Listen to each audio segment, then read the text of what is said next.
Mateus 28, versículos 18 ao 20, diz assim: portanto, ide, disse o Senhor. E chegando-se Jesus falou-lhes dizendo: é-me dado todo o poder no céu e na terra. Portanto, ide, ensinai todas as nações, batizando-as em nome do Pai, e do Filho e do Espírito Santo, ensinando-as a guardar todas as coisas que eu vos tenho mandado, e eis que eu estou convosco todos os dias, até a consumação dos séculos. Eu posso ouvir um amém pela palavra de Deus? Glória a Deus. Meus queridos, eu quero falar com vocês esta noite sobre aqueles elementos que estão a nosso favor para que nós sejamos rentáveis, que nós venhamos a frutificar. Obviamente eu vou adiantar a vocês que não vou falar sobre os 3 pontos que estão nesse texto. A palavra-chave desse texto é a palavra portanto, que está no versículo de número 19. A palavra portanto, ela está dizendo por esta razão, por esta causa, por aquilo que eu fiz, por aquilo que eu ensinei, por aquilo que eu sou, por esse motivo. Então ele disse: por tudo isso vocês devem ir. Então nós vamos falar primeiramente com vocês sobre essa expressão no portanto. Por aquilo que ele fez, nós devemos ir. Por aquilo que ele fez, nós devemos ir. O segundo ponto seria por aquilo que ele ensinou, porque ele disse: ensinando-os a guardar todas as coisas que eu vos ensinei. Quer dizer, por aquilo que ele ensinou, nós devemos ser. E por aquilo que ele é, como ele disse: eis que eu estou convosco todos os dias até a consumação dos séculos. Isto fala de uma onipresença, uma capacidade de estar presente. Por aquilo que ele é, devemos obedecer. Então vamos repetir para memorizar. Por aquilo que ele fez, devemos ir. Por aquilo que ele ensinou, devemos ser. E por aquilo que ele é, devemos obedecer. E aí eu pergunto: quem se arrisca a desobedecer? Não dá para se arriscar a desobedecer não, porque ele é. Assim sendo, vamos pensar hoje na primeira parte desse tema, o primeiro tópico desse tema, que é aquilo que ele fez. O que Jesus fez a nosso favor? O que ele fez a favor de você que está aqui e de tantos milhares de pessoas que estão nos assistindo pelas plataformas digitais? Hoje em dia a internet é uma beleza, porque você pode pregar e milhões de pessoas te ouvirem. Eu preguei numa igreja num certo estado e o culto era transmitido simultaneamente, com tradução simultânea, para 37 países. Eram milhões de pessoas que estavam me ouvindo ao mesmo tempo. Então isso é uma coisa que viabiliza a comunicação do Evangelho. E por esse motivo é que nós, os pregadores, devemos aproveitar o espaço e o tempo e fazer uma coisa bem feita, porque tem milhões de pessoas que poderão tomar decisões nas suas vidas em decorrência daquilo que nós pregarmos, daquilo que nós ensinarmos. Então perguntamos a vocês: o que é que Jesus fez de tão importante que pode me condicionar, por exemplo, a eu ser produtivo, rentável no reino de Deus? Estamos falando do reino de Deus. Há 2 expressões no Novo Testamento: reino de Deus e reino dos céus. Você lê essas 2 expressões. Em alguns textos elas se confundem. Uma coisa diz a mesma coisa que a outra. Por quê? Pela seguinte razão: porque reino de Deus fala do domínio que Deus tem sobre tudo o que existe, sobre tudo o que é criado. Tudo o que ele criou. É o domínio que Deus tem sobre o universo. Irmãos, se você for ler alguma coisa, algum material científico sobre a existência do universo, a extensão do universo, a grandeza do universo, você fica pasmo. Eu terminei recentemente de ler um livro intitulado Mundos Maravilhosos. Irmão, você fica assim com a mente estupefato de ver a grandeza daquilo que Deus fez. É tão grande o que Deus fez, que é a prova máxima e absoluta de que Ele é Deus. Não existe ninguém que consiga fazer uma coisa tão grande. E os cientistas, com os recursos hoje da ciência, eles já conseguem calcular. Eles conseguem calcular, por exemplo, quanto material seria necessário para fazer a estrutura do nosso mundo chamado Terra. E veja que em 11:3 do capítulo 11:3 da carta aos Hebreus, está escrito que pela fé entendemos que os mundos foram criados. A nossa terra é um mundo, existem outros mundos. Será que existem habitantes nesses outros mundos? Nós vamos descobrir quando chegar lá. Essa turma de ET que está aparecendo aí, esses olhudos, magricelo e feio, isso é coisa do capeta, mano. Nem dá bola para isso aí. Essa turma aí não está com nada. Porque se tivesse gente lá, ou criatura lá, eles seriam no mínimo bonitos como nós, não feio de assustar, né? Não, eu não concordo com isso. Então acontece que existem mundos, e num contexto escriturístico você teria que admitir que Deus não iria fazer esses mundos simplesmente por fazer, Ele fez por uma razão. Mas os cientistas dizem que para fazer a estrutura da Terra é necessário 6 sextilhões de toneladas de materiais. Deve ter algum construtor civil por aqui essa noite, né? Para pensar nesse número. 6 sextilhões de toneladas de material para fazer a estrutura da terra. E Deus simplesmente fez com uma palavra dizendo: haja. Só essa, haja. Tu já pensou o poder que tem esse Deus em cuja presença você está essa noite? Já imaginou isso? Já imaginou se Ele resolver olhar para você nessa noite e dizer só uma palavrinha: haja, só. Ah, mas o diabo está me perturbando, e Deus chegar assim e dizer: chega, acabou, até aí foi, parou, terminou, e não tem mais conversa. Uma palavrinha só: haja, e ouve. E aconteceu, e existe, e é real. Os cientistas dizem que quando eles captam, por exemplo, através de telescópio com lente de 100 polegadas de espessura, quando eles captam a luz de uma estrela que esteja a 1 milhão de anos-luz distante da estrela, quando eles captam essa luz, eles não captam a luz da estrela, eles captam a luz que já saiu da estrela e levou 1 milhão para chegar até na lente do telescópio. Vai entender isso? É muita coisa, irmão, é muita coisa. Eu estou com a cabeça assim fervilhando da leitura, já estou relendo o livro de novo, porque é extraordinário. E você não vai achar na livraria, porque ele é mais antigo do que eu, o livro, viu? Eu achei ele garimpando por aí, eu achei ele. Sabe onde eu achei? Eu achei na livraria da minha saudosa sogra, irmã Doroteia. Eu achei na livraria dela, na biblioteca, melhor dizendo, dela. Fui escarafunchando por ali e garimpando, e achei este livro extraordinário. E eu já li uma vez, estou lendo outra, e acho que vou ter que ler umas 10 vezes para poder entender um pouquinho dele, porque é grande demais. Bem, então Deus fez coisas extraordinárias, mas vamos pensar agora em Jesus em relação a nós aqui. Tá, nós estamos aqui nesse mundo, deixa os outros mundos para lá, deixa quieto os outros mundos para lá. Vamos pensar no nosso aqui, que nós estamos aqui. O nosso que está aqui está quase pegando fogo, a coisa está fervilhando, e tem crente que está com medo. Ah, meu Deus, se o Putin fica enfesado, ele já é, irmão. Mas se ele ficar mais enfesado ainda e soltar uma daquelas bombas nucleares, acaba com a Europa, e aí como que vai ser?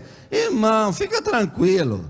Quando explodir a bomba lá, você já está numa cidade que não é feita por mãos, mas é onde habita a paz e a justiça, onde há um rio que alegra a cidade de Deus. Você já estará lá. Fica tranquilo, irmão, fica sossegado, nem se atribula com o Putin, deixa o Putin lá com a loucura dele. Assim sendo, nós, enquanto estamos aqui, devemos pensar no fato de que o que Jesus fez por nós naquela cruz há 2000 anos atrás. A primeira coisa que Jesus fez por nós foi cumprir uma palavra do Antigo Testamento chamada justiça. A palavra justiça do Antigo Testamento, ela significa o cumprimento pleno, absoluto e total da lei. O cumprimento integral da lei, das exigências legais que Deus estabeleceu sobre o homem, através de Moisés, para ter uma relação com o homem. Era um período dispensacional. Dispensação significa um período de tempo em que Deus estabelece regras e também se revela ao homem para ter uma relação com esse homem. E esta dispensação ou período, ela dura até que alguém dessa parte, que é sempre a parte humana, quebra esta regra, quebra esta lei.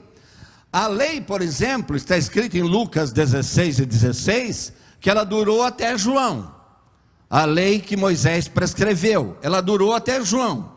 Até João ela tinha os seus efeitos, mas pastor, mas eles continuam lá ainda com a lei, eles continuam lá ainda com sacrifício, porque tem sacrifício lá. Sim, porque eles não aceitaram o Messias. Mas nós que aceitamos o Messias, nós estamos livres desse conteúdo da lei.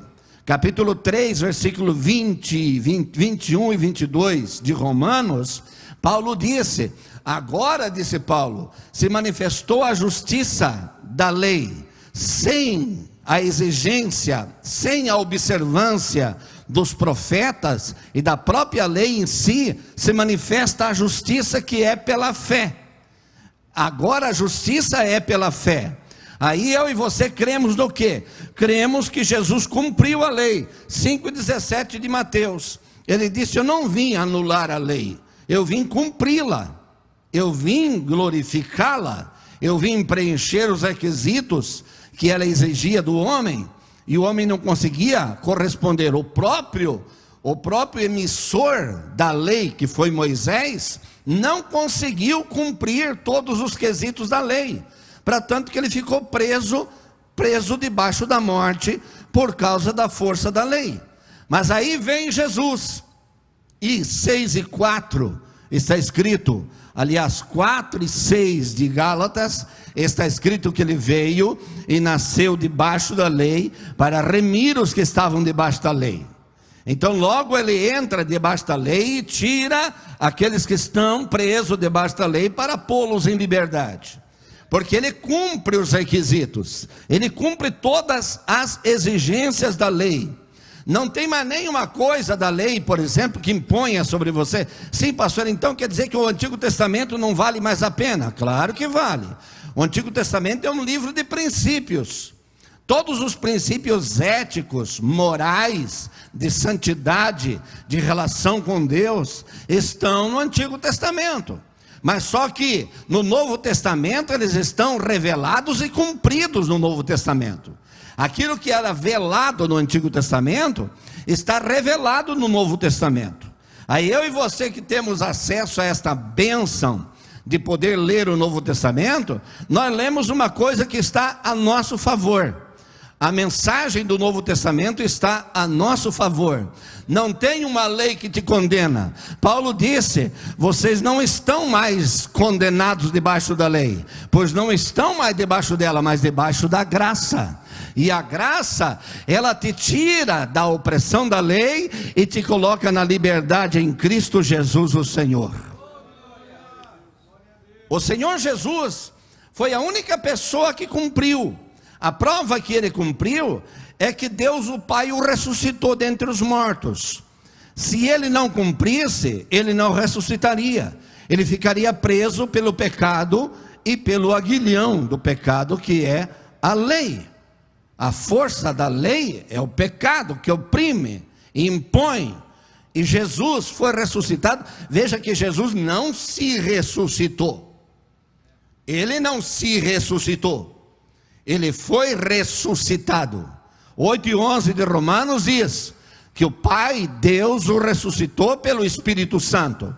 E por que o ressuscitou? O ressuscitou porque depois dele morrer na cruz, examinado o sacrifício e visto que o sangue era puro, O sangue era puro. E tem um texto na Bíblia que é extraordinário, um texto fantástico, capítulo 20 de Atos dos Apóstolos, versículo 28 a 30, que Paulo fala para os presbíteros de Éfeso. Ele disse: tenham cuidado da igreja de Deus, que ele comprou com o seu próprio sangue. Imagina, sangue de Deus.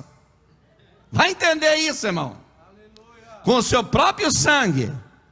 Tenham cuidado da igreja de Deus, a qual ele comprou com o seu próprio sangue. Então o DNA do sangue de Jesus era divino. Aí é 1 em 1 de João. No princípio era o verbo, e o verbo era Deus, e o verbo estava com Deus. Esse era Deus e estava com Deus, significa, estava no mesmo nível, era divindade igual, era semelhante, não tinha diferença, era o mesmo, era o filho do Pai, que tinha a mesma posição e mesma autoridade. Aí vem o versículo 14 de João 1, mas o verbo se fez carne e habitou entre nós. Quando João disse isso, o verbo se fez carne, os gnósticos disseram: não, a carne não, a carne para nada aproveita. A carne e o espírito é o ensino do dualismo, eles são diferentes. O espírito é santo e a carne é podre, pecadora, irrecuperável. E aí o João diz assim: e ele se fez carne. E ele se fez carne. E aí 1 João 1 em 1, João vai dizer: e além de se fazer carne, nós vimos ele. Nós tocamos a palavra da vida, as nossas mãos apalparam a palavra da vida. Aí João 1,18, João vai dizer outra vez. Ele diz o seguinte: nunca jamais alguém viu o Pai, mas o Filho que é o único, ele o fez conhecido. Aí voltando ao versículo 14 do mesmo capítulo 1 de João, ele diz assim: ele veio, se fez carne, habitou entre nós, e nós vimos a sua glória, como a glória do unigênito do Pai. Quer dizer, ele se manifestou entre nós como Deus. Será que isso é demais para a tua cabecinha? Se não é demais para mim, que é ruinzinha, imagina para a tua, que é novinha. A minha já está velha, minha cascuda. Acontece o seguinte: Jesus tinha que ser 100% Deus. Para quê? Para a salvação ser eterna. Ele tinha que ser 100% homem. Para quê? Para que a salvação seja perfeita. A salvação é perfeita e é eterna. Por isso Paulo disse: foi do agrado do Pai que toda a plenitude nele habitasse. Ele era 100% homem e 100% Deus. Sabe por que o Satanás fica enfesado, mas enfesado mesmo? É que ele chega diante de Deus, e ele olha para Deus, e ele olha para Jesus, e ele tem que dizer: eu perdi para ti como homem, tu homem, e eu querubim ungido, e eu perdi para ti. E Jesus não deixa por menos. Tu não perdeu só para mim, tu vai perder por João, para Maria, por Juquinha, para Mariquinha. Você vai perder para minha igreja, porque as portas do inferno não prevalece contra ela. Você vai perder para gente muito mais fraca do que eu era. Como dizia um pastor amigo meu, aí é que o diabo fica endemoniado mesmo. Aí ele fica possuído. Olhar para um camarada que tropeça, que se rala, que cai, que erra, mas de repente se levanta, chora: Jesus, perdoa. O Espírito Santo pega a oração, leva aí, está chorando, está pedindo perdão. Vai, pega o sangue, vai lá, passa nele. Passa, limpa ele. Limpa, deixa limpinho. Quando o diabo chega lá para pegar ele, já não está mais. Cadê? Estava aqui. Não, está mais. Está restaurado, está renovado, está falando língua estranha, está em pé, porque Deus o levantou. Tem muita gente que o diabo procura ele, vai no salão, mas estava aqui no salão do baile, estava aqui no batuque, estava aqui na heavy metal, estava aqui na balada. Não está mais, não tem nem o cheiro dele mais ali, nem a marca dele mais ali. O Senhor resgatou, o Senhor trouxe para sua casa, lavou, santificou, e pode pensar o que quiser. Ele anda dizendo por aí: sou salvo e vou para o céu, sou salvo e vou para o céu. Isso é maravilhoso. É maravilhoso. O Senhor Jesus cumpriu a justiça que nós não éramos capazes. Todos estaríamos condenados. Nós íamos encontrar um Moisés lá no seio de Abraão, ia dizer: oh, Moisés, mas tu está aqui também? Ele ia reclamar. Pois é, até disseram que eu era o homem mais manso da terra. Mas lá no Salmo de número 105 e 106 está escrito que aqueles judeus no deserto me perturbaram tanto que eu falei imprudentemente com a minha boca, acabei ficando aqui, ó. De tanto que me perturbaram. Falei bobagem, estou aqui. Estou aqui preso também. Capítulo 2, versículos 13 e 14 de Hebreus está escrito que o Senhor Jesus foi no seio de Abraão para tirá-los de lá, porque eles tinham medo de ficar sujeito à escravidão eterna. Está escrito no texto. Eles tinham medo de ficar sujeitos à escravidão eterna. Imagina aquela turma no seio de Abraão, que estavam do outro lado do poço do abismo, que é chamado Tártaros. Um lado o inferno, o Tártaros, e aí do outro lado o Hades e também Seol, que era o seio de Abraão. Quando de repente resplandece a luz nas trevas e vai entrando Jesus de Nazaré. Lá vai entrando ele, Jesus de Nazaré. E quando Moisés olha, diz: ah, ele cumpriu a lei.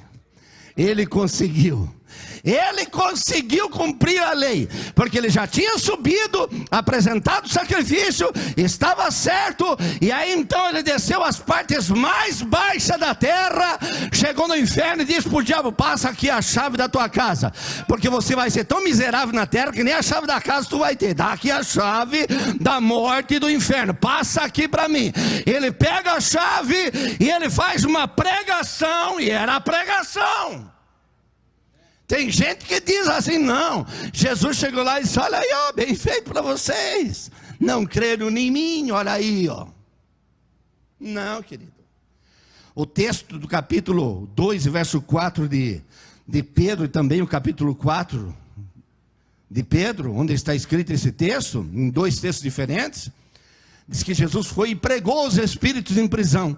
E a palavra pregar, do termo grego querusso, está encontrada 66 vezes no Novo Testamento, a mesma palavra para a nossa pregação. Jesus foi e fez uma pregação. Ele disse: olha, eu despojei-me da minha glória, eu nasci no ventre de uma moça chamada Maria, eu nasci debaixo da lei, eu andei 33 anos debaixo da lei, eu fui espancado, eu fui injuriado, eu fui crucificado, eu fui morto, eu fui sepultado, mas o meu Pai me ressuscitou, e eu estou aqui para levar os meus comigo, e vocês ficam aí ardendo no fogo. Os meus vão todos comigo. 4:8 de Efésios, ele leva cativo o cativeiro e os coloca todos debaixo do altar de Deus, o paraíso celeste. E estão todos lá esperando o dia da grande ressurreição. É maravilhoso, irmão. O que Jesus fez por ti, ninguém poderia fazer. Ninguém. Ele livrou-nos da culpa e da condenação. Você sabe que o ser humano ele tem 4 problemas originários. 4. Não, pastor, eu tenho problema financeiro. Não, financeiro não. Eu tenho problema de saúde. Não, saúde também não. Essas são outras coisas. Problemas natos. Você tem, quem não tem Jesus, culpa diante de Deus, separação de Deus por causa do pecado, morte em consequência do pecado e escravidão debaixo do pecado. Esses 4 problemas são os problemas de todo mundo. Não adianta resolver nenhum outro se não resolver esses 4. O que adianta ter dinheiro de sobra e não ter um sono tranquilo? Não ter paz? Eu acho que eu falei aqui numa pregação, há uns tempos atrás, o ano passado, acho que foi, do dono do banco HSBC, que morreu em Portugal. E a filha dele postou na internet. A filha dele postou dizendo assim: na casa de meu pai, qualquer gaveta que abrir tem dinheiro. Ele é dono de banco. Tem dinheiro em tudo quanto é lugar. Mas meu pai morreu por falta de uma coisa que é dado de graça. Por falta de oxigênio. Morreu sentado na cama. Com 62 anos. Aí a pergunta é: o que adianta, por exemplo, ter tudo isso e não ter paz? Não ter sossego? Viver uma vida atribulada? Você já está se incomodando com o dia de amanhã, com o depois de amanhã, com o depois do depois de amanhã. Irmão, o sangue de Jesus tem poder. O tempo que você tem é o hoje, o já e o agora. Desfruta disso que você tem agora e exalta o nome de Cristo, porque esse é o teu tempo, esse é o teu dia. É isso que nós temos.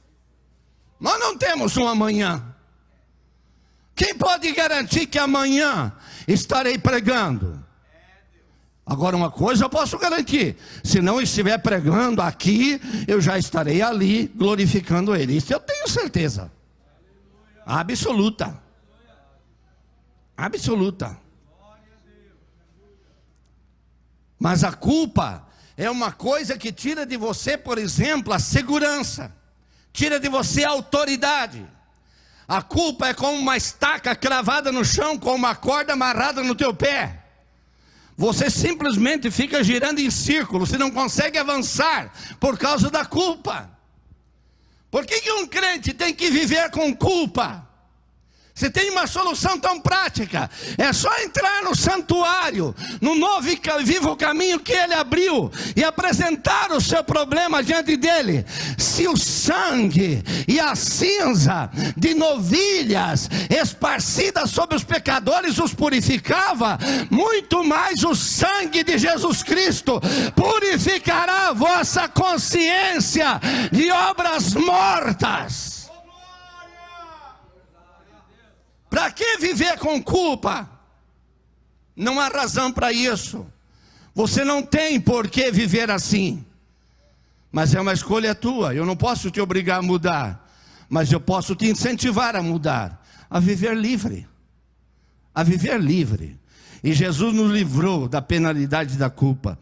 Ele nos livra da culpa e da condenação. Ele removeu todos os obstáculos espirituais e legais que impediam o nosso acesso a Deus. Tudo que impedia. Eu vou terminar aqui dizendo o seguinte para você. Você já pensou no Antigo Testamento?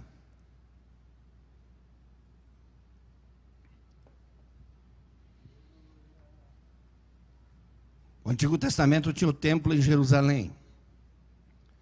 E as pessoas tinham a obrigação de ir a Jerusalém. Tinham 3 festas anuais que a pessoa era obrigada a ir. Eram sacrificados 960 animais por ano. 960 animais por ano. Isso pré-estabelecido. Mas eram sacrificados milhares por situações esporádicas, porque não tinha conversa. Se o pobre pecasse, ele era tão pobre, ele tinha que oferecer uma cabra, mas a cabra que o pobre tinha era a única que dava leite para o bebê dele em casa. Então o coitado era tão pobre que não dava para levar uma cabrita. Então Deus dizia assim: vai lá e arma uma arapuca e pega um casalzinho de pombo. E daí vai ele com os 2 pombinhos. Mas só no ele caminhar em direção ao altar, todo mundo já ficava olhando, olha lá, já aprontou. Eu sabia. Mas se o pobre fosse tão pobre a ponto de ser miserável, que não tinha capacidade nem de fazer uma arapuca para pegar a pombinha, aí Deus diz, olha, pega um punhado de farinha, ou mão fechada, pega um punhado de farinha, aperta bem assim na mão, e vem com um punhado de farinha, e derrama em cima do altar. Mas tem que confessar o que aprontou.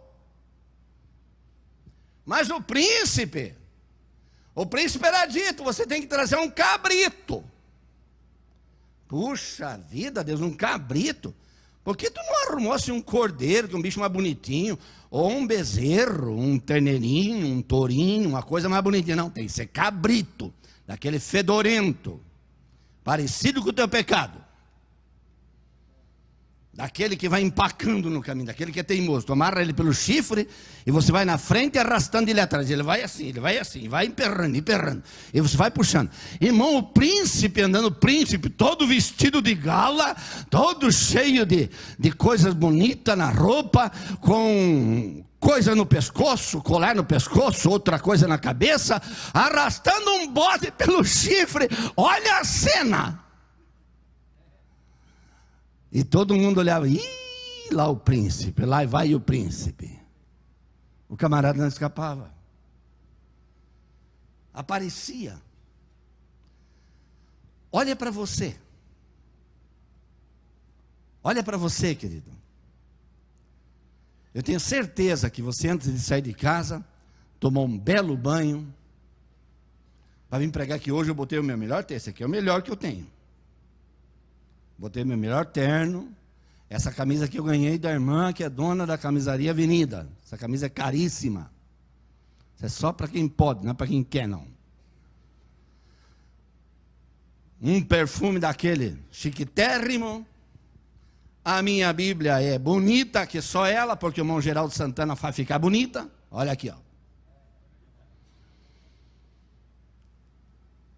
Eu e a minha esposa, que ela é mais bonita ainda, com um carro bonito, 2 tranquilos, ó. Para onde vamos? Para a igreja.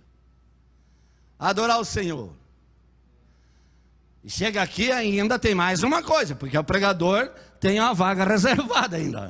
Tem mais essa ainda. Tem uma vaga reservada. O irmão ali que é uma benção, já fica lá, o pastor Aldo, vai lá, bota lá o carro. Já tem vaga, até vaga reservada.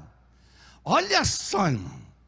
E daí chega aqui, como que vai chegar aqui e vai sentar aqui e virar uma múmia estaqueada que não levanta a mão, que não canta, que não adora, que não diz aleluia, que não ora, mas como que vai ser isso? Como que vai ser assim?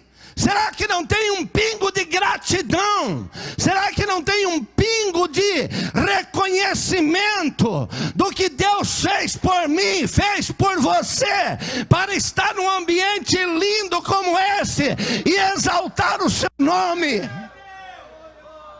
Ou tu preferirias estar lá no Antigo Testamento sentindo o cheiro de vísceras de animais, cheiro de sangue exposto ao sol, cheiro de carne e osso queimado? É isso que tu queria? Mas aqui você sente o cheiro do perfume da rosa de Saron. Este é Jesus de Nazaré. Há muitos motivos para dar a Ele toda a honra e toda a glória. Há muitos motivos. Você vai orar, vai sair daqui, vai pegar o teu carro, ou vai de carona com alguém, vai para casa tranquilo, tem o teu trabalho seguro amanhã. Você vai voltar para casa, vai orar hoje à noite, vai de repente assistir alguma coisa, uma informação que você precisa. É extraordinário o que Jesus fez por nós. Como não dizer para Ele: Senhor, o que eu poderia dar, Senhor, para te agradecer? O que eu poderia oferecer para te render graças? O que eu poderia dar, Senhor, para te louvar, te adorar, para te compensar, Senhor, por todo o bem que me tens feito? Eu acho que o Senhor só diria uma coisa: se você inclinar o teu rosto diante de mim, eu já estou contente. Se você me adorar, se você disser uma palavra de louvor a mim, eu já fico feliz. Todos os anjos dos céus param quando a igreja começa a louvar e adorar. Os anjos param, porque Jesus diz: olha, escutem, vem da terra, sai da boca de remidos, gente comprada com sangue, gente resgatada do fundo do poço, pessoas que o mundo desprezou, que o mundo não queria mais. Eu achei, eu resgatei, eu busquei, eu trouxe para mim. Escuta o louvor, escuta a adoração, escuta as palavras, e os anjos ficam escutando, dizendo: Senhor, tu és digno, tu mereces mesmo, tu mereces, tu é digno. Eu quero orar com você esta noite, e quero orar pelos milhares de irmãos que estão nos assistindo via internet. Eu quero orar com vocês esta noite. Eu quero orar por você esta noite. Este é um momento precioso. Você não precisa carregar um animal para expiar os teus pecados. Jesus já fez isso por você. Olha que coisa linda. Você não precisa fazer nada disso, Ele já fez. Nosso grande Deus, nosso querido Pai Celestial, nós oramos a Ti, Senhor, na Tua presença. Te louvamos e Te adoramos por todas as coisas que Tu tens feito. Tu tens feito coisas lindas pelo Teu povo. As Tuas obras são maravilhosas. Quem dera eu podê-las contar, Senhor, como diz a Tua palavra. Elas são mais numerosas, Senhor, do que os cabelos da minha cabeça. Elas são eternas, as Tuas obras. Quem dera, Deus, me dar mais anos de vida para poder falar das Tuas grandezas à geração vindoura, e tornar conhecidos os Teus feitos àqueles que estão vindo, para que o Teu nome seja exaltado entre as nações, para que o Teu nome seja glorificado entre os povos.